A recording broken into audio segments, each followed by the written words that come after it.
Welcome to Dental Board Reviews. Today we're going to be discussing antibiotics. As a dentist, or for some of you who are already dentists, you know you're going to be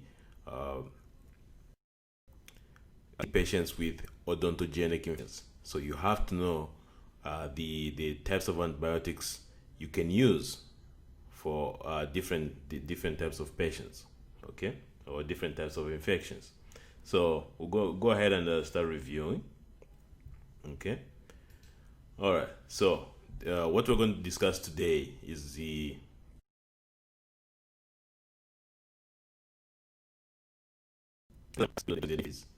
and then we're going to discuss the newer ones, the non-beta-lactam antibiotics.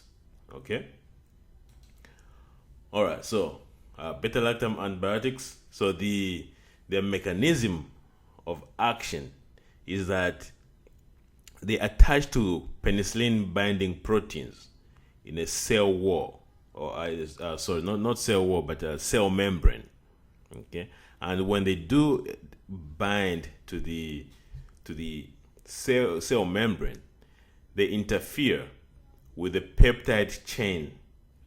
So when the bacteria is dividing, it starts making a new cell wall. And proteins or amino acids have to come together to make proteins for the cell membrane. But the penicillins, the beta-lactams, they bind to penicillin binding proteins in the cell membrane, and they prevent the formation of the cell wall. So when that happens, the bacteria cell lyses, it breaks, because now there's water and a lot of fluid going to the cell, and so it bursts. So that's how the bacteria die. Okay, so most of these they are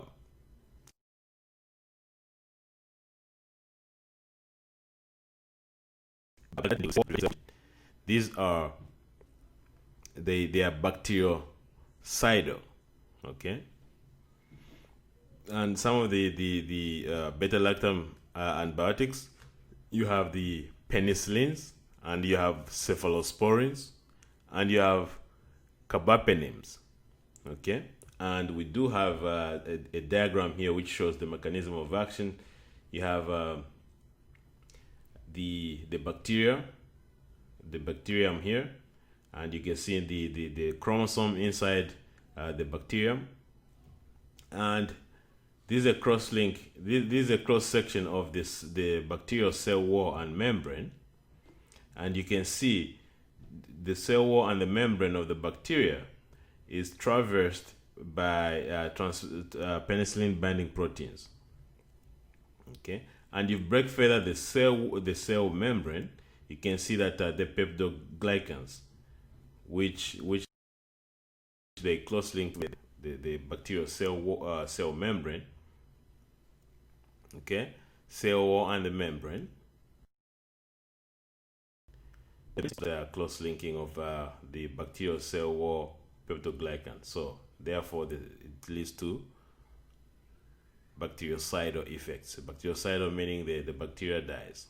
Okay, and here we have the classification of penicillins on the basis of the types, resistance. Okay, and you can go through the list itself. You can review the table. This table is found online, so you can review it yourself and be familiar with it. Okay. All right. So moving on.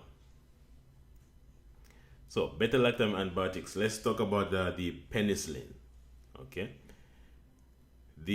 So penicillin are natural occurring antibiotics.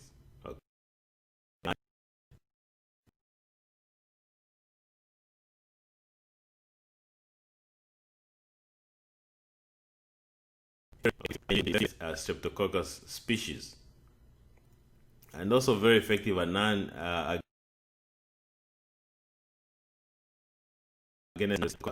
Clostridium perfringens. Okay. And now we also have penicillins resistant penicillin. It is the enzyme which some of the bacteria secrete to break down the antibiotics. So when the bacteria which has penicillinase or beta-lactamase, they don't some of these penicillin antibiotics don't work on these bacteria. So but some of the penicillins which are resistant to penicillinase, you have oxacillin.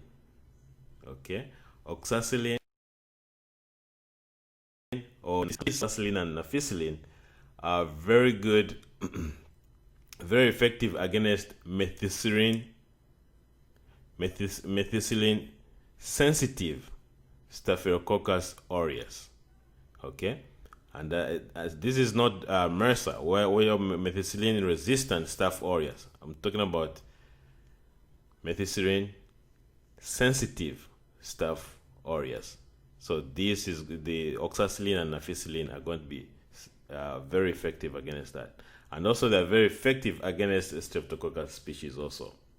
Okay, and then you have aminopenicillins. You have amoxicillin, you have ampicillin and sulbactam. Ampicillin and sulbactam is also called unacin. Okay, and so the penicillin, you have to know them really well. Okay, now the aminopenicillins such as amoxicillin, Streptococcus species, and also the methicillin resistant Staph aureus, Staphylococcus aureus. Okay, so let me get a pointer here. Okay, so there are also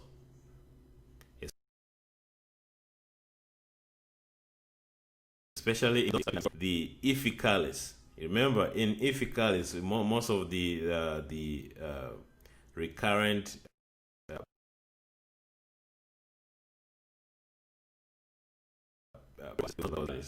so the amoxicillin is very effective against that also.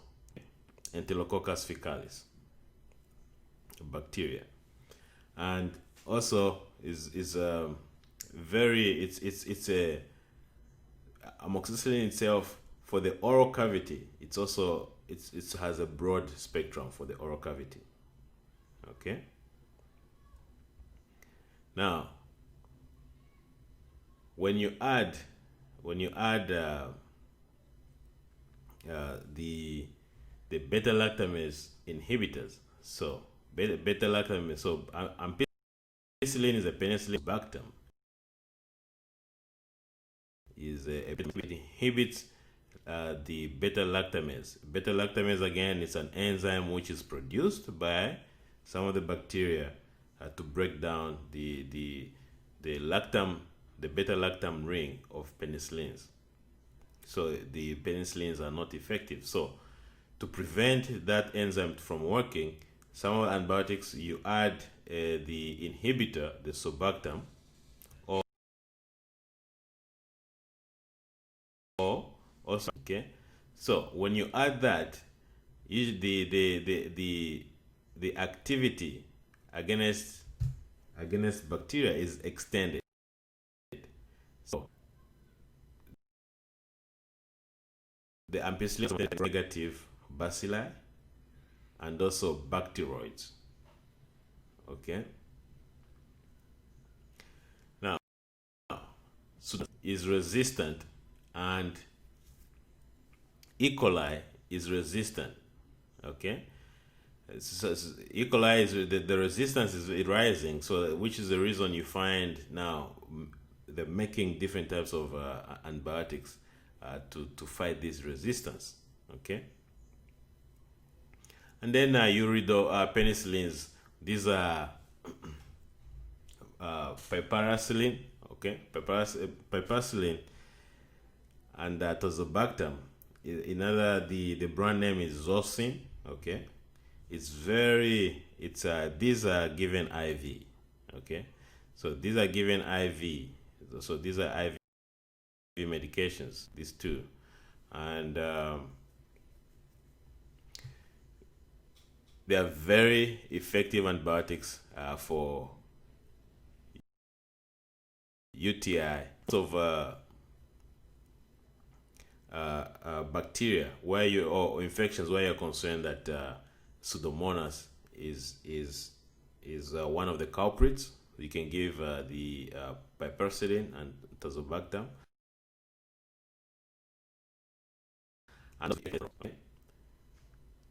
So keep those in mind as Penicillin G, and Amoxicillin. Make sure you pay attention to those. Okay. Now, where does the penicillin come from? Mostly the penicillins are produced from the fungus. Okay.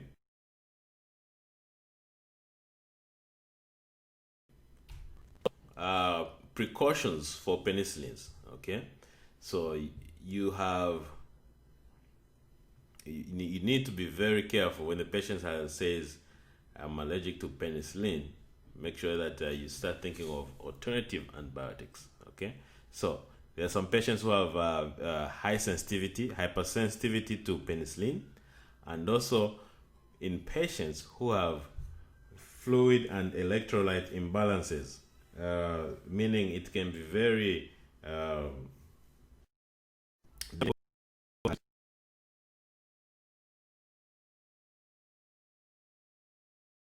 electrolyte imbalances, or the patient is not well hydrated. So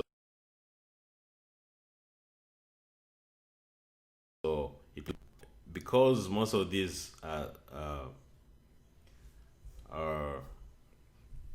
metabolized in the liver.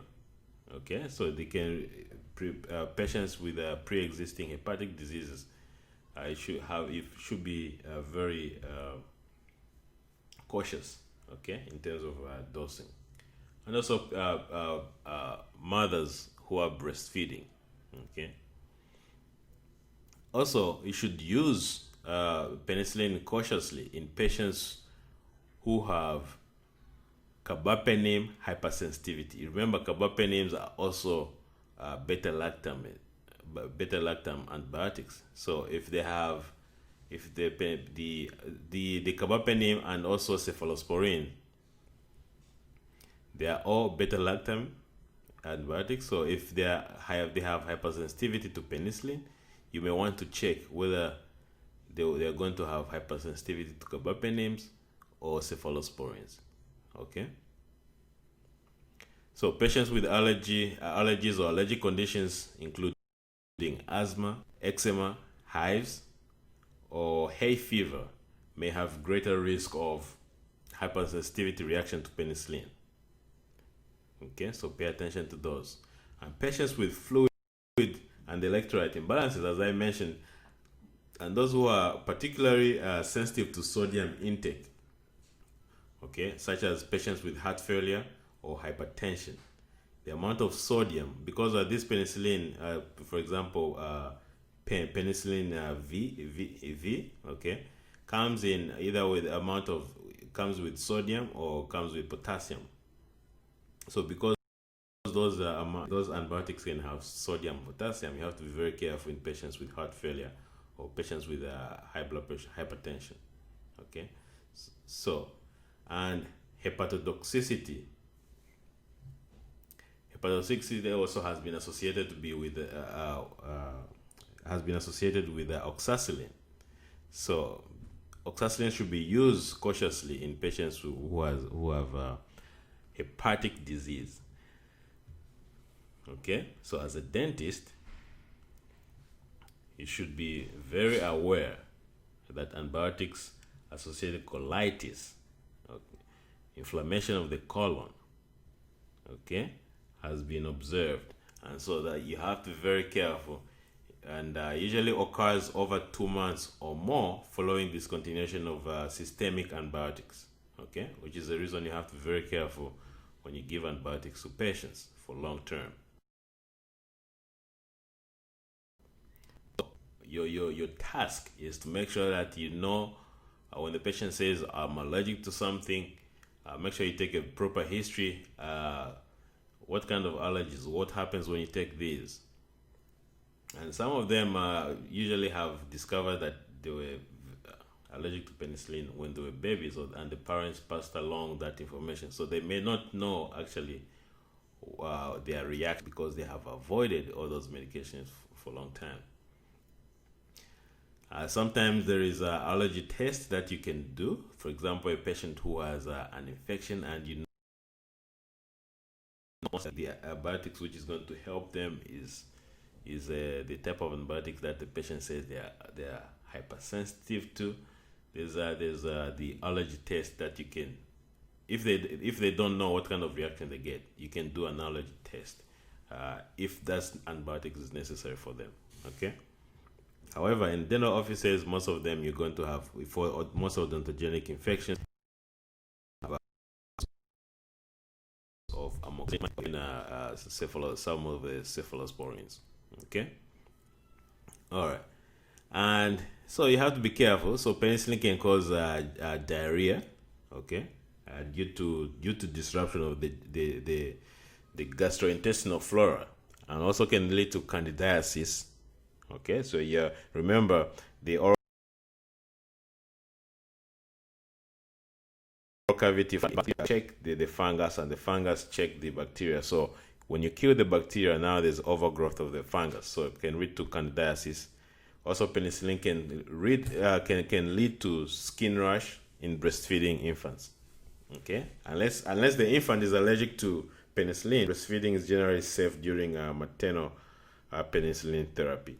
Okay, and so that's why you have to be careful. So you have to, in breastfeeding mothers, although it's not contraindicated, unless the infant is sensitive to and they develop a skin rash, otherwise it may be it's safe.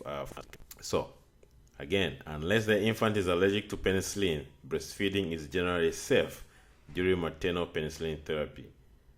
The infant should be observed for potential effects, okay, such as skin rashes, because it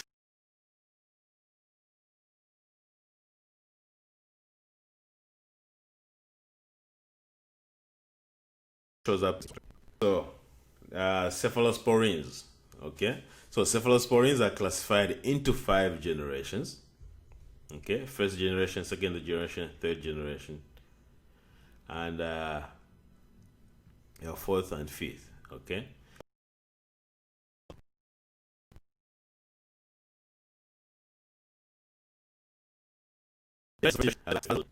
cefazolin has activity against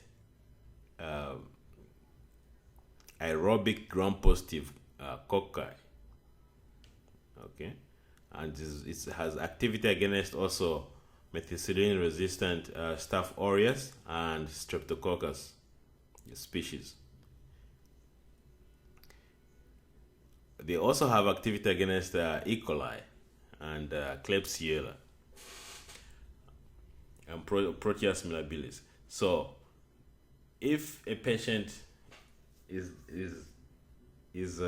not allergic to penicillin and you have cephalosporins, you can use them.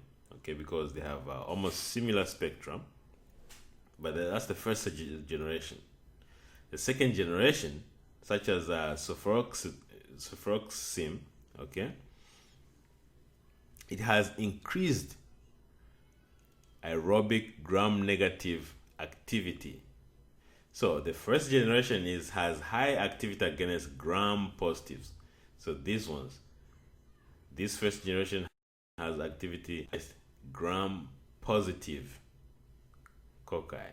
Okay, and as you go to then you have increased activity against gram-negative. Okay, so somebody who has the flu, okay, or COPD exacerbation with a secondary infection, you can use that, and also the cefoxitin, okay, cefoxitin B fragilis, okay, so this the bacteroids, all right, but also some of their resistance is also increasing. That's why you have different generations now. So when you go to third generation, the third generation, such as ceftriaxone. So this ceftriaxone is very good, and most of the time it's given IV, okay. But you have to know the generations for these patients, okay. So the cefotanan, okay, cefotanan itself has a side chain which inhibits vitamin K activation, okay. So with this medication, because it inhibits vitamin K activation, it can lead to increase in INR. So you have to be very careful with this medication, okay. All right. Now this the third generation has increased spectrum activity against aerobic gram-negative bacillus, and also they have activity against, but they are less active against Staphylococcus. Okay, so remember that the third generation gram negative, but they have limited activity against staphylococcus, staph infections. Okay, but you can add beta-lactamase inhibitors, which extend their activity, okay, against the aerobic gram-negative bacilli. And the fourth generation, such as cefepime, okay, is very effective against aerobic gram-negative bacilli, including Pseudomonas, okay, and it's able to avoid the distraction by beta-lactamase. So it's resistant against beta-lactamase, and has rapid penetration through the cell walls.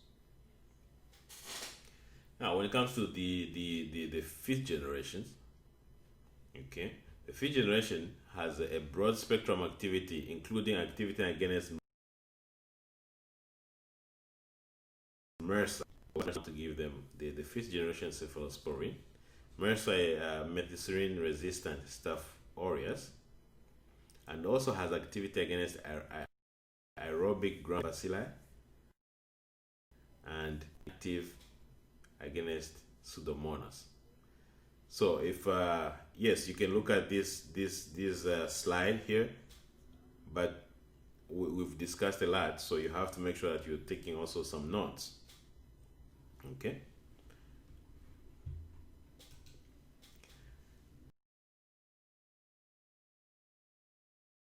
Including cefazolin,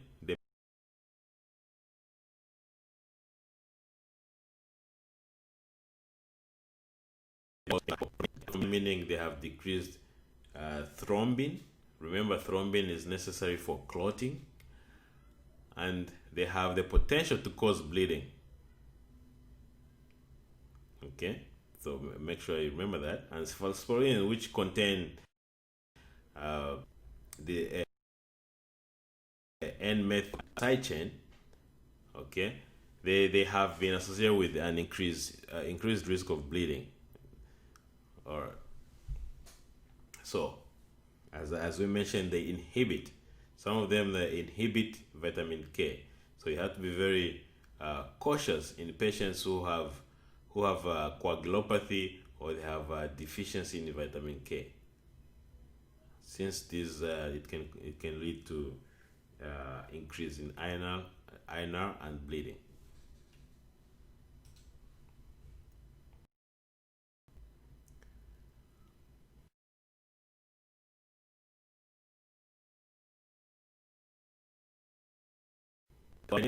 There are also beta-lactam antibiotics such as Etapanem, Imipenem, Meropenem, and Dorepenem.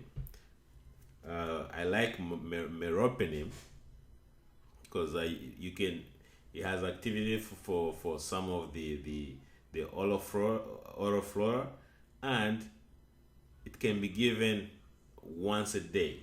So it can be taken once a day. So if the patient cannot take penicillin, they cannot take clindamycin, or you think clindamycin is going to be very narrow spectrum for the bacteria, you can prescribe meropenem, and it's easier to comply with because it's once a day. Okay. So carbapenems are the most potent class of beta-lactam antibiotics that disrupt the final stage of bacterial cell wall synthesis. They inhibit the synthesis of peptidoglycan. So just as penicillin, they also inhibit peptidoglycan. Cephalosporins also inhibit peptidoglycan synthesis. So they inhibit the formation of the bacterial cell wall. Now, the Etapanem has a broad spectrum activity against gram-positive cocci and gram-negative bacilli. Why it's very effective against oral flora, oral bacteria. It penetrates the cell membrane of the gram-negative bacilli and have high affinity for penicillin binding proteins. Okay? So their resistance, they have resistance against beta-lactamase. Okay, this is the reason they are very good antibiotics. So Etapanem is not active against Pseudomonas, so that's one thing you have to remember. Okay.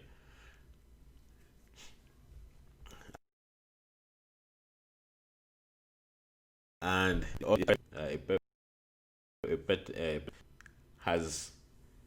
it lacks the key nosocomial activity, meaning the infections which occur in the hospital setting, and should most often be used in community-based infection, meaning outpatient basis. Okay, so they are very good for outpatient community-acquired infections. Also, it can be used for surgical infection prophylaxis. So you do surgery, or you take out a tooth. You can give that to the patient afterwards, just to make sure that they don't. Okay, but remember meropenem. If you run out of options, penicillin. This is what I tell my students that I teach. In the programs, the meropenem itself is, remember, compliance is an issue. You can prescribe antibiotics, but if the patient has to take it every 8 hours or every 6 hours, sometimes they forget, and you have to make sure you maintain the plasma concentration levels of antibiotics for them to be effective. Okay, the concentration has to be above the minimum inhibitory concentration of antibiotics for them to be very effective. So antibiotics which is taken once a day versus antibiotics which is taken 3 or 4 times per day, I think the one which is taken once a day is going to be, the patient is going to be more compliant. Okay, so you have options. All right, their activities. Okay, so the ones we discussed so far, they act on cell wall, they inhibit the cell wall. So therefore, they are bactericidal. So penicillin, cephalosporins, and carbapenems are bactericidal antibiotics because they are causing the damage to the cell wall.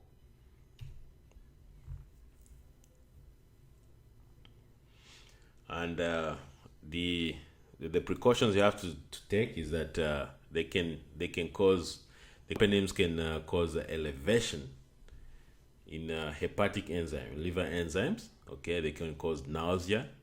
They cause also, if they are injected, they can cause reaction at the injection site. Some people can get fever, abdominal pain, or cause vomiting. Okay, so be careful, and you have to, when the patient tells you some of these side effects,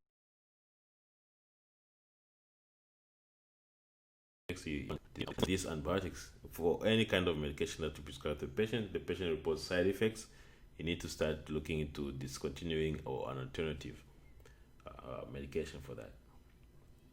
Okay, so patients who have penicillin allergy, you can make sure you are careful, you take precautions if they start reporting adverse effects. Also be careful in patients who have renal failure, seizure disorders. Okay, and patients with it can also cause neurotoxicity, so make sure you are careful in patients who have neurological disorders. Okay, and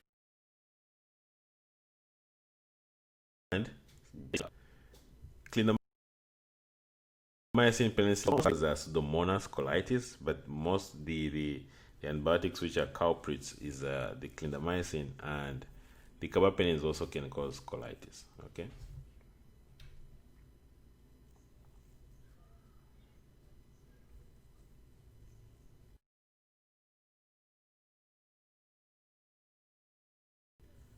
Non-Beta-Lactam antibiotics. Okay.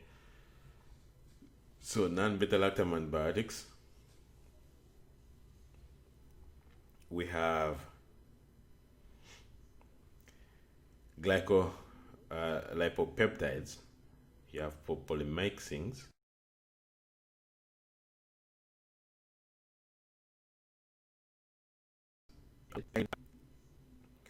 glycyclines. The glycine are potent, almost similar to vancomycin. Vancomycin is a glycopeptide. Okay,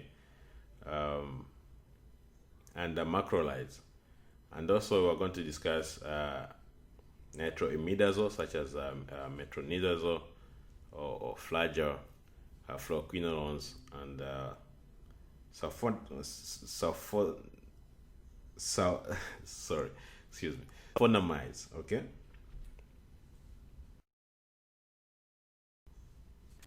Okay, so glycopeptides, you have the vancomycin, as I just said. Okay, and vancomycin is different than the big guns or in medicine. Okay.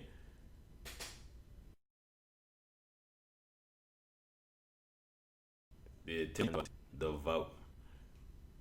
vancomycin.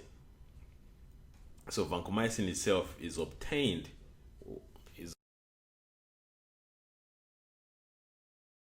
from okay, and it is very effective only for gram-positive bacteria. Remember that vancomycin is very effective only for gram-positive bacteria, and the vancomycin and all glycopeptides, they disrupt the bacterial cell wall synthesis by impairing the peptoglycan synthesis. Okay, and in addition, RNA synthesis is also inhibited. So remember, vancomycin is inhibiting mostly the cell wall, but also inhibits the RNA synthesis, and it has activity against gram-positive cocci, including MRSA. So most patients with MRSA or methicillin resistant, So when I say MRSA, let me see if I can.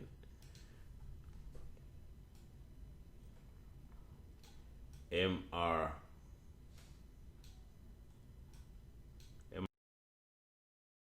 Okay.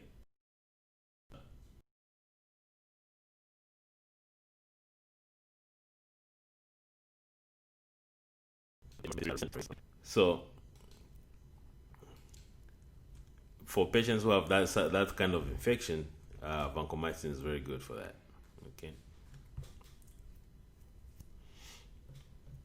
Also, vancomycin is highly effective against Clostridium difficile. Clostridium difficile is a culprit when you give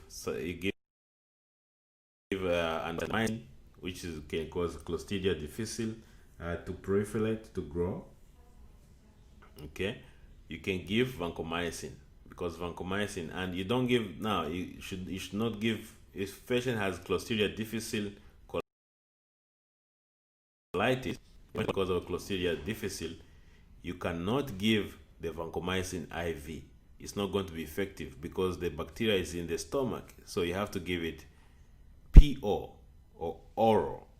Okay, give it oral. Now, when you give vancomycin oral, it acts only in the GI tract because it has very poor absorption. It's not going to be absorbed into the bloodstream. Okay, so it's going to work in the GI system.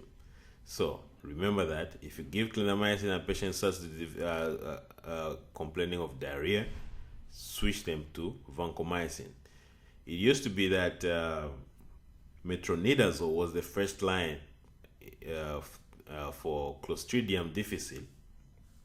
Okay, but now the vancomycin is the first line. Okay. All right. So make sure you keep those in mind.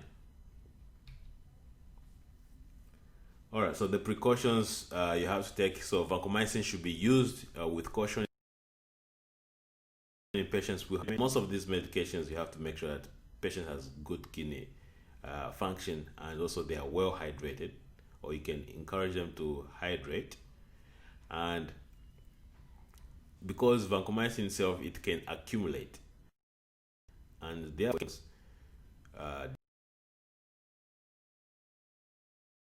damage. So every after like the third dose of IV vancomycin.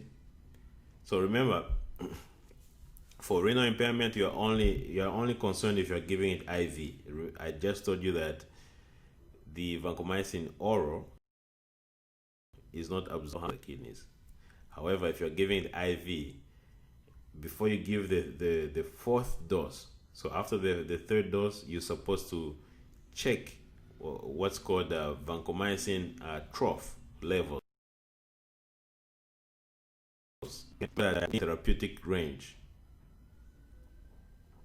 Okay, because the therapeutic range for vancomycin and the lethal dose for vancomycin are very close, so you have to monitor them so that the patient doesn't get kidney damage. Okay, so vancomycin, so the dose should be adjusted in patients with renal dysfunction, and vancomycin serum concentration, as I mentioned, and the renal function test should be performed during the therapy. Okay. Now, the risks can cause nephrotoxicity. If it's in addition to, you have to make sure that the patient is not given with aminoglycosides. Aminoglycosides also cause nephrotoxicity, and they increased oxygen consumption, okay, and ATP concentration, and therefore they can lead to renal tubular necrosis due to oxidative stress. Okay, so you have to remember that. So now you can have the vancomycin administration can also cause what we call red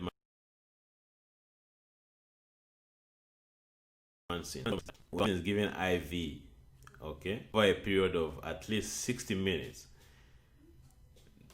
But if you give it too rapid administration, can lead to infusion-related reaction. So patient becomes they have like a skin rash. So that, because it's all over, it's called the Redman syndrome. So vancomycin administration is associated with the risk of ototoxicity. So it can cause some damage to the hearing problems. Okay, so vancomycin can cause hearing problems. It can cause Redman syndrome, such as skin rashes if given rapidly. It can cause nephrotoxicity. Okay, so you have to make sure you check the levels. And vancomycin is very good for treating Clostridia difficile colitis. Okay.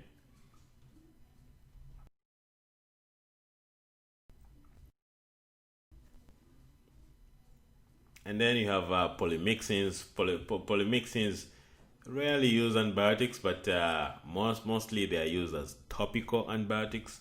Somebody who has a cut on their face, most of these prescribe them for patients who have some kind of skin cuts, just to prevent infection or skin infections. Okay, but these are usually ointments.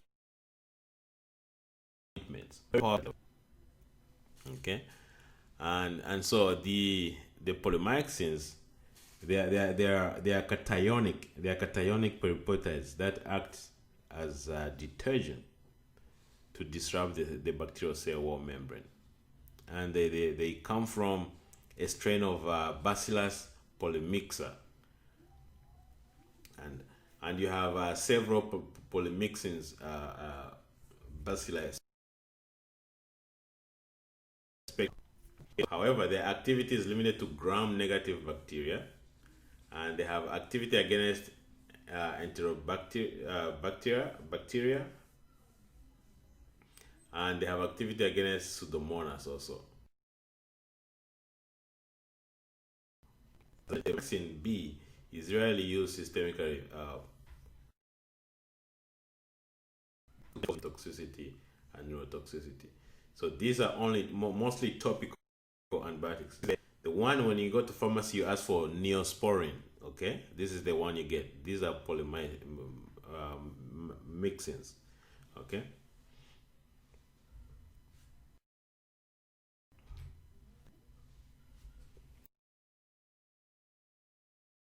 All right. Glycosides. The types of aminoglycosides, you have the gentamicin, thromycin, streptomycin, and their adverse effects. If you hear aminoglycoside, think about kidney injury, nephrotoxicity, and ear problems. Okay, ototoxicity. They can also cause neuromuscular blockade, meaning weakness, walking. That's because that's the effect of antibiotics, because of the neuromuscular blockade. And so if they cause neuromuscular blockade, it can also cause respiratory paralysis, but these are rare. Okay, so they inhibit aminoglycoside. They inhibit bacterial protein synthesis by binding irreversibly to S ribosomal subunit. Okay, and gentamicin is active against gram-negative bacilli, including Pseudomonas, and they have synergistic effect. They have synergistic activity, penicillin and vancomycin. So you give,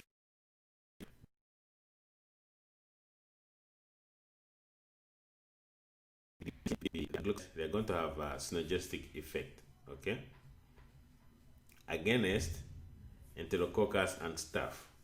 Okay, so somebody has a staph infection, you can give them penicillin, and you can give them also some aminoglycosides such as gentamicin and that has high activity or extended activity against Staphylococcus. However, they exhibit concentration activity. Remember, there's this, so meaning you have concentration dependent activity, meaning you have to give a high dose for it to be for the concentration in blood to be high enough to have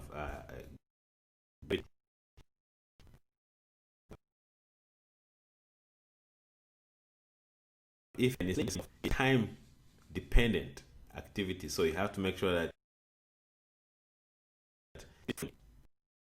every 6 hours or every 8 hours. So the penicillins, they are time dependent activity. It's not necessarily the concentration is mostly about the time. Okay. However, the aminoglycosides are concentration dependent. Okay, and there's a significant incidence of renal toxicity and ototoxicity. So they have auditory and vestibulocochlear.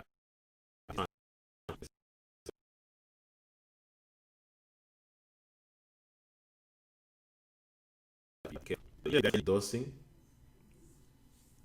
Okay, and once daily dosing, it reduces toxicity for this. Remember, they are concentration dependent, so you're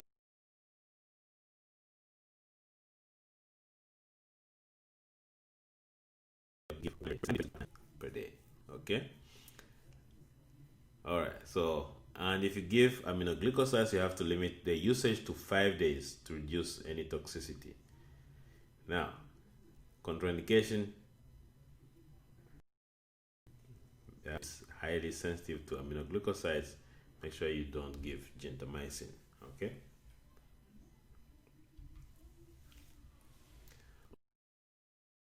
So tetracyclines, you have to know about penicillin and penicillins, the cephalosporins, tetracyclines. You have to know tetracyclines if you're in dentistry, because of the stains. Because of the stains, they leave on teeth. Okay, so if you're a dentist, you have to know the effects of tetracycline. Now there's this minocycline, which is being used to treat acne, and because it's used when the patients are still in their development stage, their dental development. Some of these teeth actually stain, and the bone stains also, and appears grayish. Okay, so the cycline, you have minocycline and tetracycline. So tetracycline inhibit protein synthesis by binding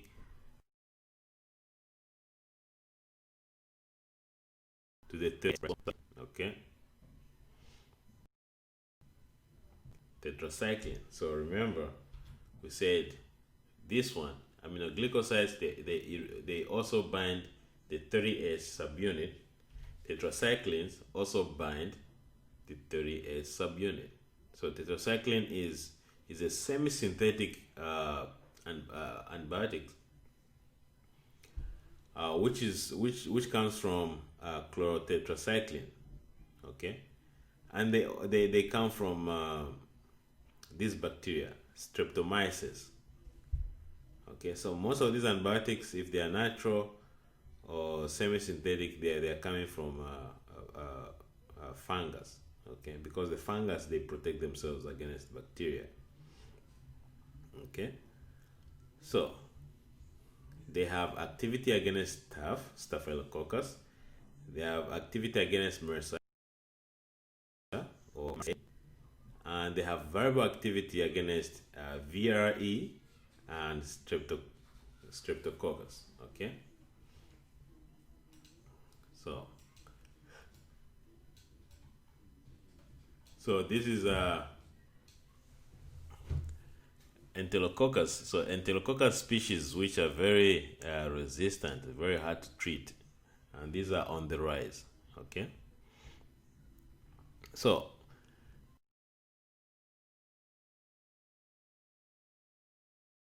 Tetracycline, just remember that. However, as a dentist, you're not necessarily going to meet VRE, but you have to know that tetracycline are effective against that. It has wide spectrum of activity against many gram-negative and also gram-positive organisms, but it has inactivity. It's against fungus. The most common use of tetracycline is to treat chlamydia, mycoplasma pneumonia, rickettsial infections. Okay. And tetracycline is also effective in combination with bismuth salts and with combination with metronidazole and the appropriate acid suppressive therapy to treat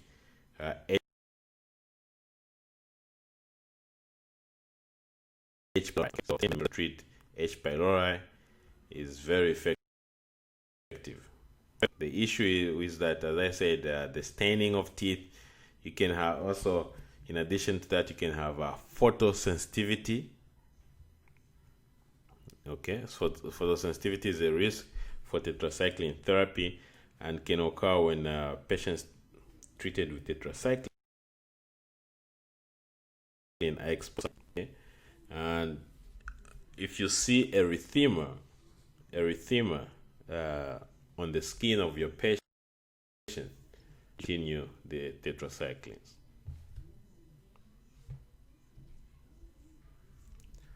All right, and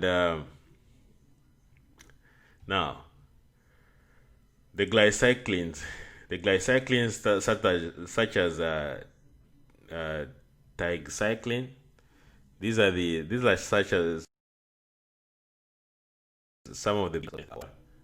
So these are some of the newer. They came after vancomycin. Okay, so in dentistry, you are not really going to, unless you're in the hospital setting, you're not really going to, in your outpatient office, you're not really going to meet these antibiotics as much, but you should be familiar with them. Okay, tigecycline is intravenous. It's given IV, and for treatment of complicated skin infections and also complicated abdominal infections. Okay, it is a derivative of minocycline. So remember, minocycline is a tetracycline.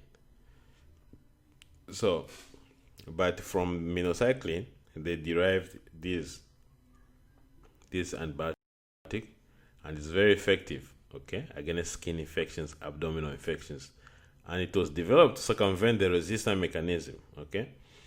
And the spectrum of activity of the tigecycline is similar to that of tetracycline, doxycycline, or minocycline, and has broad spectrum against gram-positive cocci, MRSA, and VRE, and also gram-negative bacilli and anaerobes. So this is a very good antibiotic for skin infection and abdominal infection. Okay.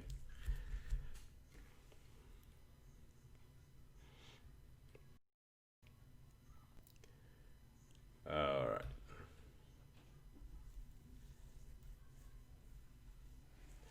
Macrolides. So now the macrolides, you have to know the macrolides. So penicillin, so for the boards. So the boards likes penicillins. Okay.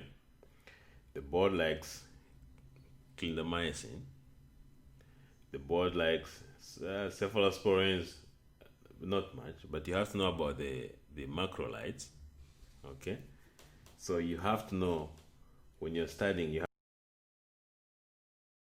have to make sure you know which antibiotics can I give and what are the side effects. Okay, so erythromycin, clarithromycin, azithromycin, clarithromycin, very good for lung infections. Okay, azithromycin also good for lung infections and also for sinus infections. All right. Currently the most people who use erythromycin, we used to use it a long time ago as dentists, but now the most people who use it a lot is the ophthalmologists for the eyes, ointments or drops. Okay, so the macrolides, they inhibit bacterial protein synthesis by reversibly. So it's reversible binding to 50S. So macrolides bind to S ribosomal subunit. Okay. And they have variable activity against methicillin sensitive Staph aureus, and they have variable activity against Streptococcus. They have activity against atypical bacteria, Haemophilus influenzae. That's why I say they're very good for lung infection and also sinus infections. Like azithromycin, clindamycin penetrates lung tissues and macrophages to a greater degree than, and this may be partially explained why clindamycin is very effective against Mycobacterium avium complex. Had a patient who had Mycobacterium avium complex, also compounded with HIV, so we had to treat with clindamycin. But what happened was with clindamycin, the infection went down, but the patient developed some rash on the skin, so had to stop it. So clindamycin, very effective against Mycobacterium avium lung infections. However, also can have side effects such as skin rashes or drug rash. Okay, and so clindamycin can be bacteriostatic or bactericidal in action. Okay, remember, because they're binding to protein, the protein ribosomal subunits, so the bacteria doesn't grow. So bacteriostatic mostly. However, if you give high concentration enough, depending on the concentration, it can also be bactericidal, but mostly they are bacteriostatic. Okay. All right. So you have to be careful giving macrolides in patients. This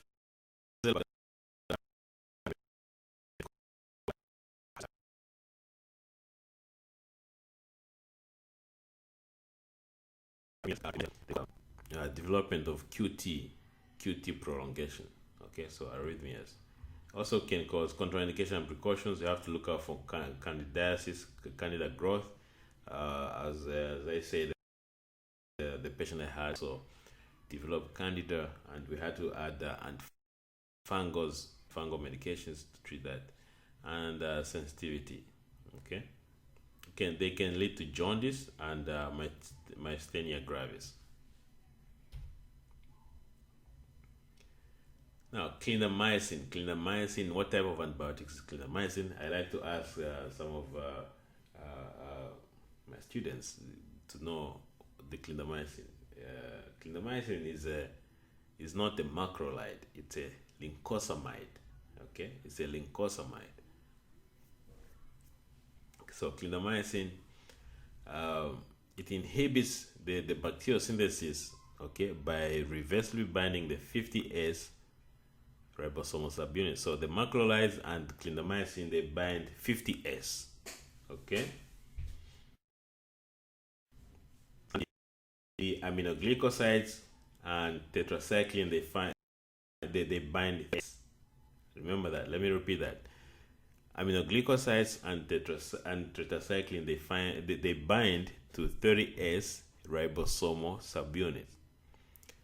The macrolides, such as erythromycin, clarithromycin, azithromycin, and lincosamides, such as clindamycin, 50S ribosomal subunits. So they stop protein synthesis, and therefore they are bacteriostatic. So most antibiotics acting on ribosomal subunits are bacteriostatic. They can be bactericidal depending on the concentration. Okay, but primarily they are bacteriostatic. So clindamycin binds 50S ribosomal subunits, and it is primarily bacteriostatic. Okay, and if you give a dose, the dosage that we give for odontogenic infections such as 900 milligrams IV, that can be also so activity. It has activity against Staphylococcus, and it also has activity against Streptococcus, and 66 to 75% activity against bacteria. So we do have bacteria in the mouth, so it's going to have, so the common bacteria in the mouth is going to be, clindamycin is going to be effective. Okay, so potentially additive in Clostridium and Streptococcal gangrene for its ability to inhibit toxin production. All right. So clindamycin itself is contraindicated in patients who with history of regional enteritis or ulcerative colitis. So clindamycin, remember, they can have C. difficile. Okay, so if patients with ulcerative colitis, do not give them a history of pseudomonas colitis, pseudomembranous colitis. Sorry. Okay, so remember those things.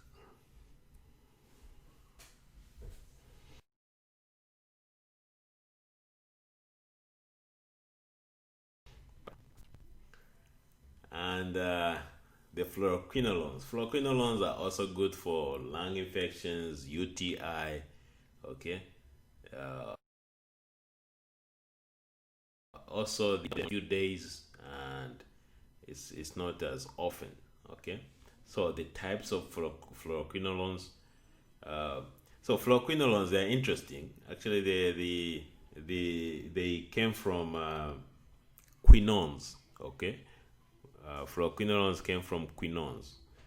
Okay, they are a byproduct of quinones. And then they use them for antibiotics. Okay, such as hydroquinone. So the fluoroquinolones, the types are ciprofloxacin, levofloxacin or levaquin, and moxifloxacin. Okay. All right. So moxifloxacin.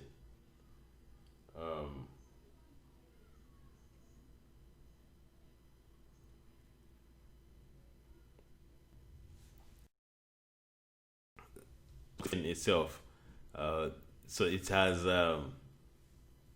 these antibiotics, the fluoroquinolones, they inhibit DNA gyrase, and they also inhibit the topoisomerase 4, and so they have activity against broad spectrum of non-resistant gram-positive cocci, and they have also activity against gram-negative bacilli such as Pseudomonas.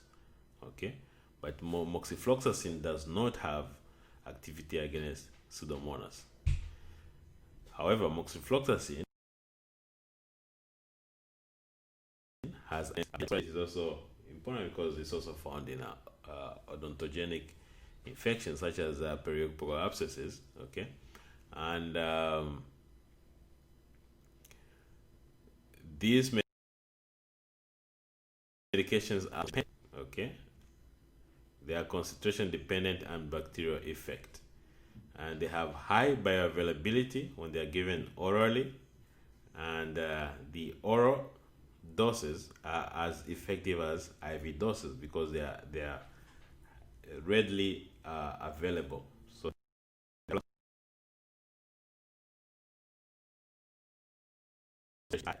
children less than 16, and they are associated with joint and tendon injuries. Remember that. So tendon injuries are associated with flu. So I think I mentioned meropenem. I said that meropenem can be given once a day. That was my mistake. Actually, it's the moxifloxacin. So if you wrote down that the meropenem, because meropenem is given IV, okay, so moxifloxacin can be given orally. So this is the one I was saying that you can give. Patient can take once a day, every 24 hours. Okay, and it's effective against most of the oral flora. And ciprofloxacin is approved for mild to moderate complicated urinary tract infection. Okay, and pneumonia, skin, and some of the infections of the skin, and infectious diarrhea, and also corneal ulcerations. It can also be given for bacterial conjunctivitis. It is very good for patients who have ear infections. Okay. Also for prophylaxis for anthrax. All right. Now, if a patient has acute sinusitis, ciprofloxacin can be given for that too. Okay. And as I mentioned, these are good for bronchitis. So patients who have acute exacerbation of bronchitis can be given fluoroquinolones, and uncomplicated UTIs. Okay, uncomplicated UTIs, you can give this. Okay. So, remember the type of antibiotics you can give. Okay. All right. So the last one we're going to discuss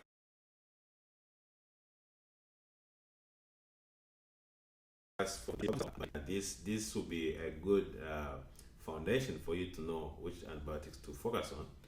All right, but we're going to go in details and later on specifics into some of the cases I have treated. Okay, and so the metronidazole is a nitroimidazole. Okay, now the actual mechanism of action is known to chemically reduce in the bacterial cell and disrupts the DNA. So it is amoebocidal, so it can be given for amoeba, and it is bactericidal. It also can be given for trichomonas infections. It has very high against anaerobic bacteria. Remember,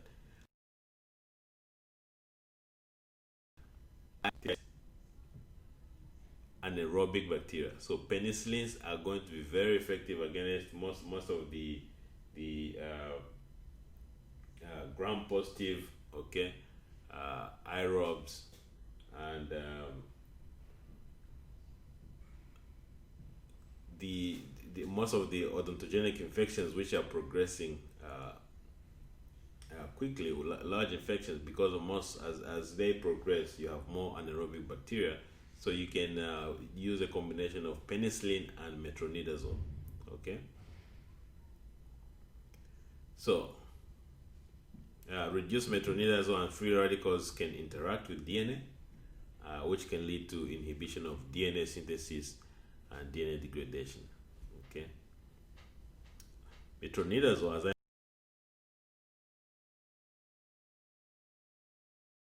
I mentioned, colitis, and has activity against bacteroids. Now, one of the issues when you give this metronidazole, you should tell the patient not to drink alcohol. Avoid to have a disulfiram like reaction. Okay, I think these are some of the favorite questions they like to ask. And the disulfiram is going to cause the patient to have vomiting, especially even if there's nothing in the stomach. The patient just feels like they want to vomit. It's terrible. So I had a patient who the primary care physician prescribed this, and and she forgot she drank, so she was vomiting terribly. So the patient had to be admitted. All right. Now, and also,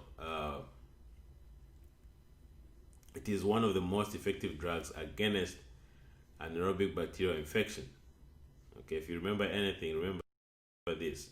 Metronidazole is one of the most effective drugs against anaerobic bacterial infections, and it is used off-label for to treat Crohn's disease, also antibiotic-associated diarrhea and rosacea. It can be used as a component for multiple regimens that H. pylori infections. Okay.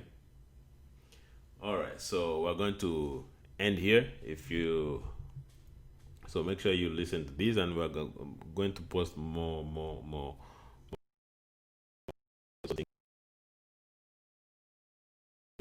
Okay. All right. Good luck, and message me and comment if you have any questions.